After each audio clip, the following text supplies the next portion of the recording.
if everything's good to go, just leave and leave me close the door behind you. All right. Hold on, let me even get on camera. I'm just gonna look at the live stream. All right.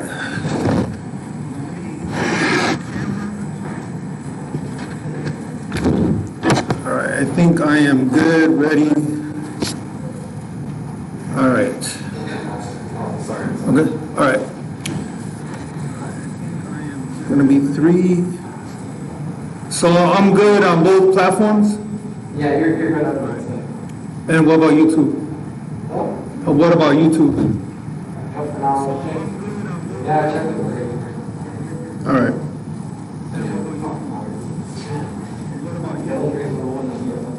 Okay.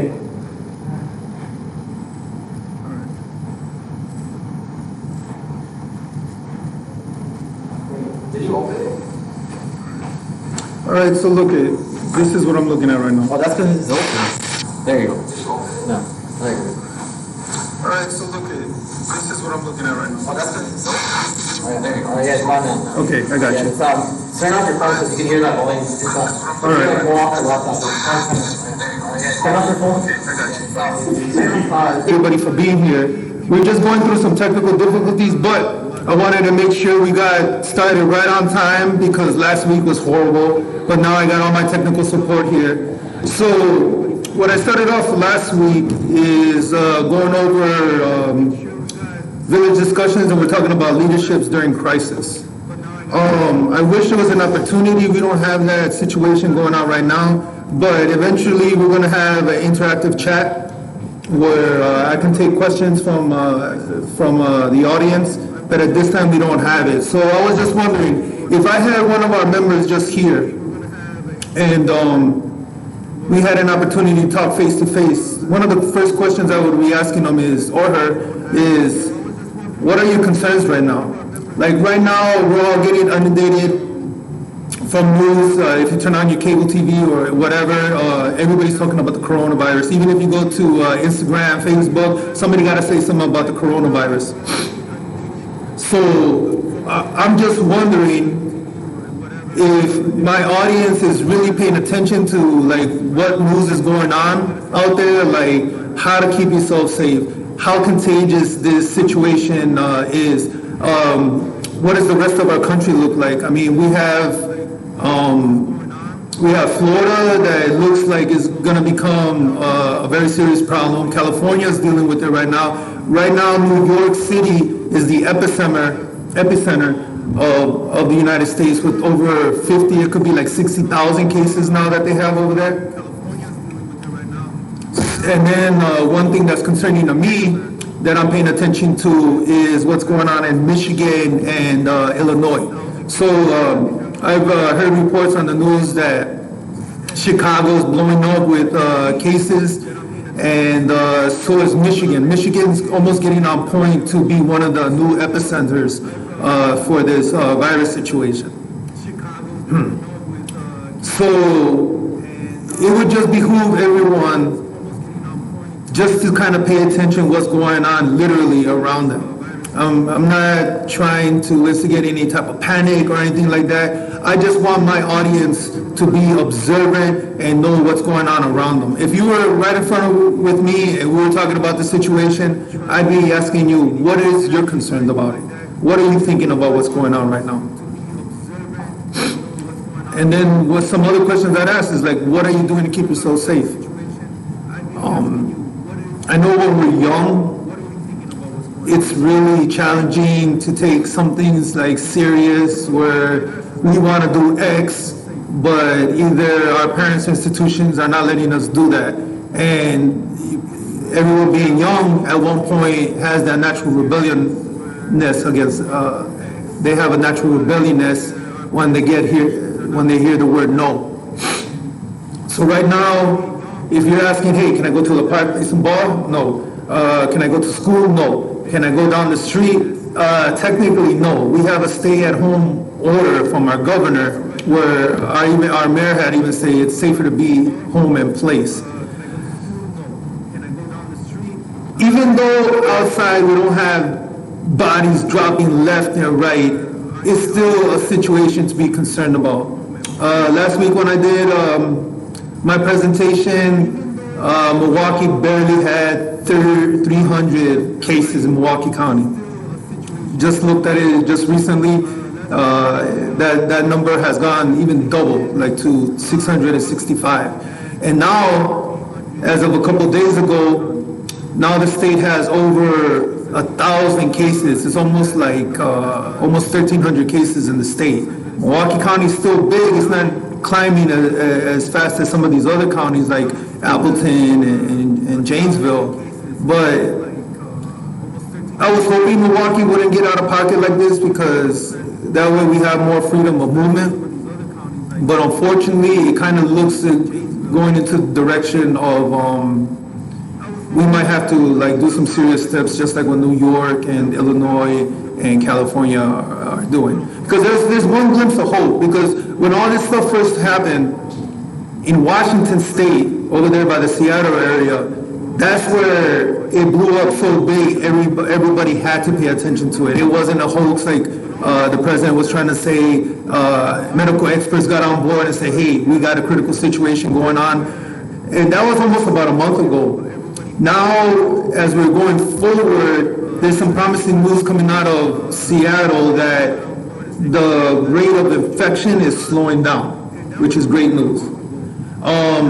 I was also paying attention in the news that because certain areas got it at different times and there's testing that is being done in this locale and that locale, scientists need to understand how fast it's growing and at what and who's passing what, so that they can come up with a formula to predict when it's going to reach its peak and then eventually slow down or just flatten.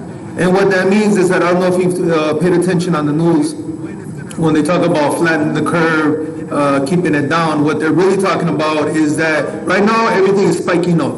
Infection rates are spiking up, all right?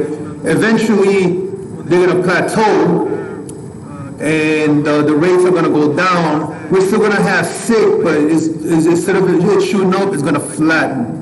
All right, so when they say flatten the curve, that's what they're talking about. They're talking about stopping it from rising, getting it under control somewhat, and then being more predictable and for treatment. So right now they're talking about flattening the curve. But that's easier said than done when you have the governor of California, you have the governor of New York, literally telling all their population they must stay inside the house unless they're essential workers. But you'll see in the news that people are still gathering. They had one incident where there was a birthday party for somebody and there was 40 people there and the cops had to come over there. Literally about 100 cops had to go over there and disperse everybody. All right. I just want everybody to consider a couple things. All right. At first, they reported that this coronavirus only dealt with people more closer to my age or older, and that young people were pretty much not seeing the rate go up just like everyone else. But just recently, they updated that information and says that it is extremely dangerous for young people. Okay. So I know we out there, I know we're probably thinking, hey, you know, I won't get it because that's what I first heard. You're hearing right now that you are just as at much risk as I am. And another thing to consider, say you don't get sick. Maybe it hits you and you just get it real mild. But when you take it home or you interact with somebody, you could accidentally give it to your mom. You could accidentally give it to your brother. You could accidentally give it to your grandmother or somebody older or whatever the case is. And you can't trust that they're going to go ahead and recover just like you did. It's very deadly for people my age and older, especially if you have a pre-existing condition. What does that mean? What that means is that if you're sickly, say for example, I was a little bit more overweight, diabetes runs in my family. If I was complicated with diabetes, I'm more prone to get something very devastating coming out of this virus.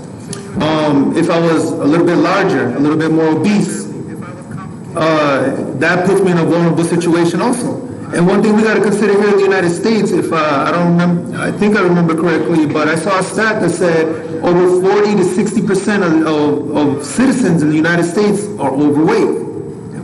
So it just seems like when this coronavirus came here to the States, it was like the perfect ground for it to spread, complicate people's lives, etc. All right, because it's my opinion that the United States could have done more in the beginning so that we could have addressed the situation that we're going through right now. But what can we do about it right now? All we can, instead of being angry and pointing fingers and trying to get revenge or whatever the case is, we need to start taking care of our community right now. All right, so that's what we should be focusing on right now.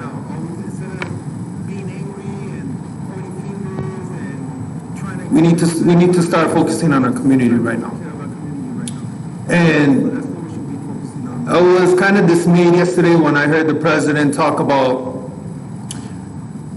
there is a possibility that up to 100,000 to 200,000 people in the United States, that's not even across the world, but here in this country, 100,000 to 200,000 people are probably going to die from this situation once this is said and done. If you take into consideration, maybe about 2 million people get infected, and say 1% of that 2 million, or if we even have like half the country get infected, and 1% of that, which is, I'm being very conservative, 1%, but as I was looking at stats, once you get the virus, at the rate that it's spreading and the complications that it does, out of 100 people that get it, about 14 or 20% of that population goes into a situation where it gets more complicated, where they do need hospitalization, even to the extreme where they might need a ventilator. So you might want to do the math on that. If we had 2 million people get the virus, and out of that 14 to 20% needed hospitalization, let's do that number. So out of 1 million, we'll say 20%. 20% of 1 million is 200,000. Okay, so if we, 1 million. So if we have 2 million, it might be like 400,000 people that are the ones that got sick, the ones that are gonna actually need hospitalization. But even that number is crazy because we don't have 400,000 hospital beds in the whole United States. It's something to think about, guys. It's something to think about. And I just read a story today that said Milwaukee's probably not going to know its peak of infection until the 26th of April. Basically saying that because the way it started here in Milwaukee and the rate that it was passing from one person to another person, then us sheltering ourselves, being inside and not mixing with the general population, it takes like 5 days before you show any symptoms once you get like sick. So with their math, they're saying by April 26th, we should have a good guesstimation on like how much it peaked and what are the things that are happening that are making it go down and flatten again. So it looks like we might have to stay in the house for another 30 days. All right. And I only tell you this not to get you in a bad mood or just say, oh, this situation is going to cause me more inconvenience. I'm telling you this because as a former Marine, I'm sorry, I'm a Marine. I was done in '99. But as a Marine, it's better to know what you're facing directly than for me to beat around the bush and color it all pretty and say, hey, no, I don't want to do that. I'm just trying to be direct with everybody here. We might have to stay in for another month, according to the news. So I'm wondering, who's giving everyone guidance right now? Are you reaching out to any of your mentors? Is there someone at home you can reach out to? I just want to let everyone know that if they need to reach out to a mentor, I'm available. give me a call at the center, 414-455-8329. Or for the members that really know me, I'll give you my personal cell, 414-531-8351. Go ahead and hit me up. If you need somebody to talk to, we're still here at my roof. We might have to do stuff virtually, but we're still here. All right, so let's go over some stuff that I wanted to show online right now. So let's look at this video real quick, and I'll go ahead and talk about it once it's done. It's only now who this is CBS, and they're interviewing infectious disease doctor, and he's very knowledgeable. Let's just try to hear what he's talking about.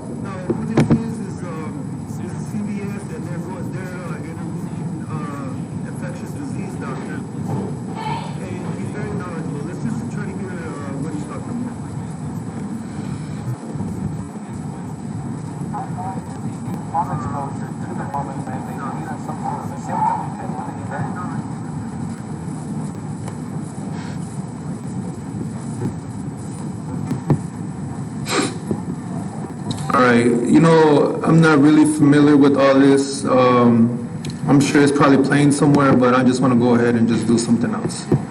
All right, let's look at some news over here.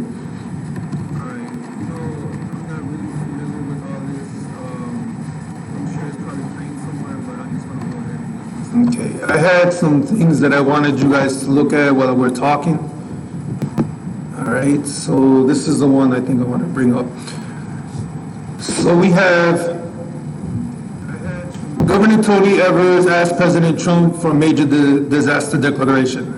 All right, the reason I want to show you guys this situation is because our own governor is finding this situation very troubling, and he already foresees us probably getting into a situation where we're going to probably need more support than what our state can allow us right now. It's not that we're going through it right now, but with this declaration of emergency, it just tells me that the governor's already thinking about what the worst case scenario can be and how we need to prepare. So it's good for our governor right now, reaching out to the federal government so that we can be put on a list, and when funds are available or if we need support, we're already on the list. So that's one of the things I wanted to show you guys. All right. So I know my audience right now is fairly young, so this doesn't have nothing to do with you per se, but if we have parents, if we have uncles, aunts, brothers, sisters who are older, who have to get laid off because of the situation that's going on with the coronavirus, you can go ahead and let them know that there's some opportunities available for the ones that are unemployed right now. What this story basically says that if you call to try to secure unemployment benefits because you got laid off because of the coronavirus, it's just saying that the system is getting way too many calls, and if there's a way that you can go ahead and do it without calling, to do it online, please do. But I have claimed unemployment at one time, and I know there is an initial phone call that you have to make in order for everything to go forward. So all I tell everyone is that, hey, if you're applying for government assistance, if you're applying to get unemployment benefits, I know it's drama right now because you can't get an answer right away, but keep trying, keep trying. The government stimulus package has some claims on there saying that you should probably get as much as you were getting as you were working. So even though it's a hassle, it'd be beneficial for you to go ahead and tell your adults that are in your life to go ahead and see what the system has to offer for them. All right. Another thing I wanted to share with everyone is that there's an issue right now going on with people that are homeless, people who might need more support to quarantine themselves if they're contaminated, but they're homeless. There's a place in San Francis that is going to be letting the building, lending Milwaukee County the building to put at-risk homeless to live. And basically, if you have a homeless person who just got out of the hospital, and needed a place to self-quarantine for 14 days that was away from the general population, they could go ahead and be at this site over in St. Francis, and they can go ahead and do their 14 days quarantine in warmth and safety, away from the elements, and just have the, less stress. So that's great that Milwaukee was able to find the place in St. Francis. The building, what it is, it's Claro Hall. It used to house nuns who used to do work there. It used to be a dormitory, but it's been empty since the first of the year. So thank you, Tom Barrett, Mr. Barrett, for thinking of the homeless at this time, because there's places in California and Florida who don't have no places for the homeless right now. I saw a story that got a lot of outrage in Las Vegas where they had the homeless sleep outside on the floor in a parking lot, but they had separated everything within 6 feet to give them like quote unquote social distancing. That was kind of messed up. All right, next story. Milwaukee police have begun enforcing the safer at home. All right, the reason I brought this up, guys, to everybody is that it looks like MPD is showing an initiative that they really don't want you guys being out there. All right, as I was reading the story, it was talking about how police officers are going to businesses that are non-essential and they're still staying open. They're going after people who are hanging out in crowds. If you have no business going where you need to go.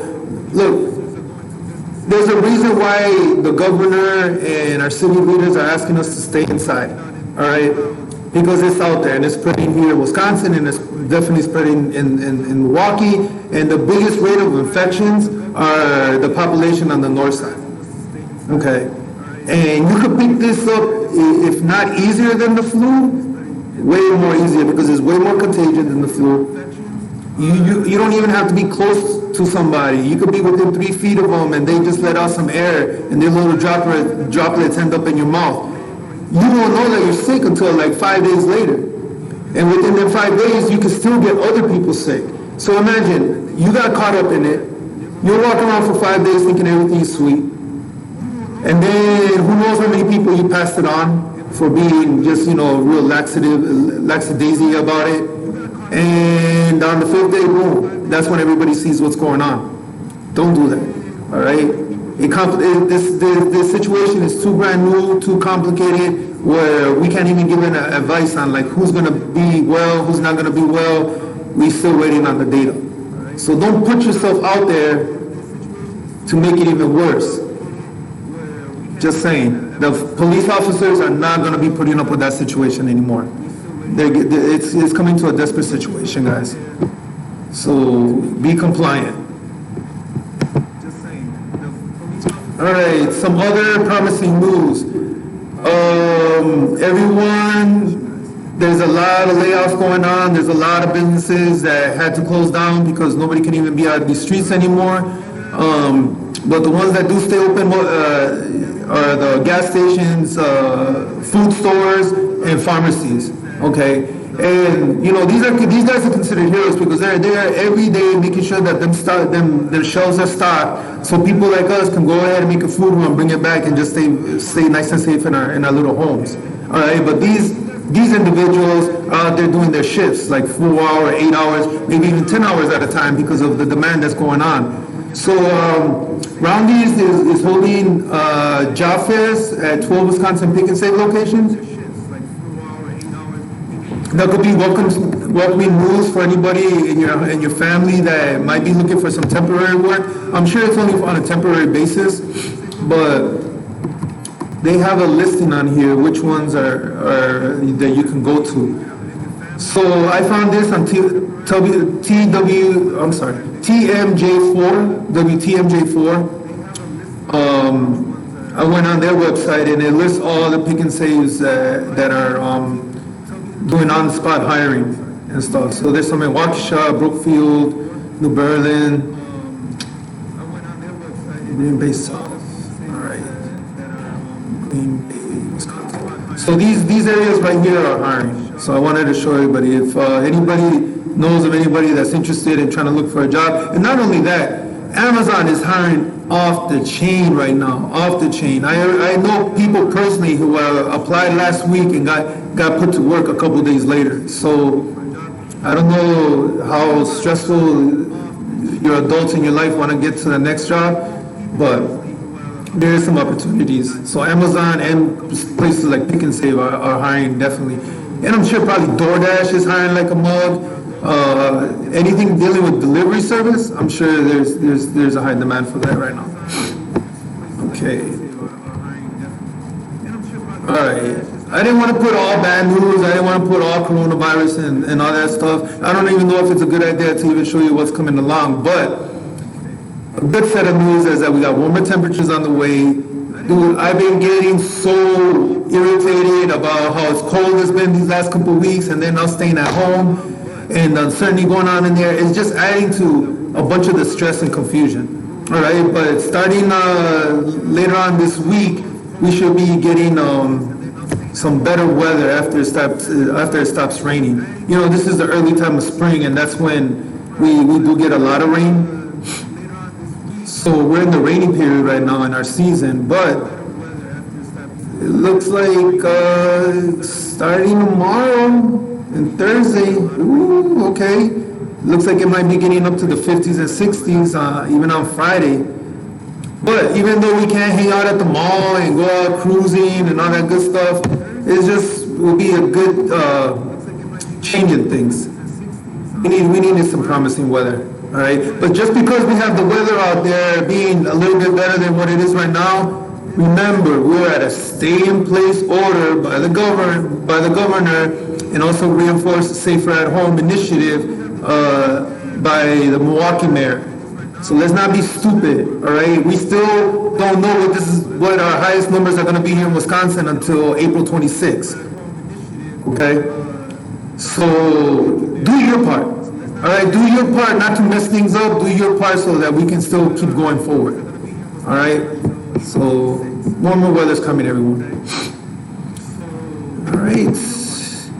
And I think that's pretty much it that I wanted to talk about today. What a time. We are at 3:24. Okay. So let's go ahead and put this back over here. All right. So this is going to go ahead and conclude Maru's leadership discussion. Let me see if I can go ahead and get this picture straight. Okay. All right, that's fine.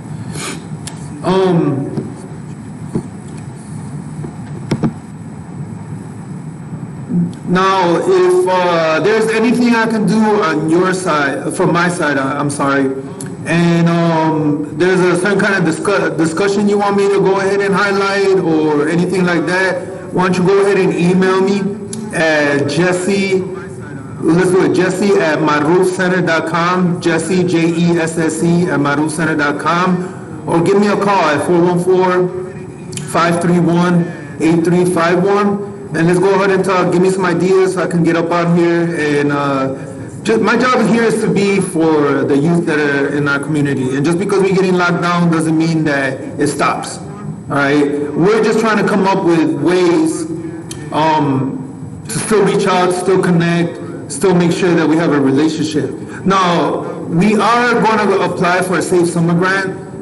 If you guys were participating last year, we had some very awesome camps, and I'm looking for some ideas. So if anybody has any ideas on maybe some summer programming, we should be done, or at least mobile, where we can be out and enjoying ourselves, maybe like mid-June, around that time. So let's see if we have any ideas about some summer programming. I personally think that we need to focus on videography and more of this technology going on, where we can have conferences, everything being virtual. Because you know what, this is going to come around again, and whether they have a vaccine for it or not, there's probably going to be some kind of measures going forward that, you know, every April we might have to cut a month off the schedule just so that we don't contaminate everybody, or maybe down in December or whatever, there might be a second wave coming up and they might have to take the contingency plans. All right, so just before I leave, I just want everybody to understand a few things. Be safe out there. Be safe. Do what you got to do. Don't be ignorant. All right? Don't be ignorant. Stop playing these little games. If you man and you grown, you quote unquote grown, do what grown folks do. Be compliant with the situation that's going on. Clean yourself all the time. Be mindful on what you bring into a group, and make sure you got that 6 feet away distance, so that way you don't accidentally get contaminated. Okay? So, thank you for showing up tonight, I don't know what kind of crazy schedule you had going on today. My schedule has been very hectic, but I'm happy to be here for everyone. Tune in tomorrow from noon to 1. I have Miss Sarah Farhan giving another period of instruction with science. Yes, with the living sciences. She'll be available here from 12 to 1. Like I said, reach out to me either at jesse@marucenter.com.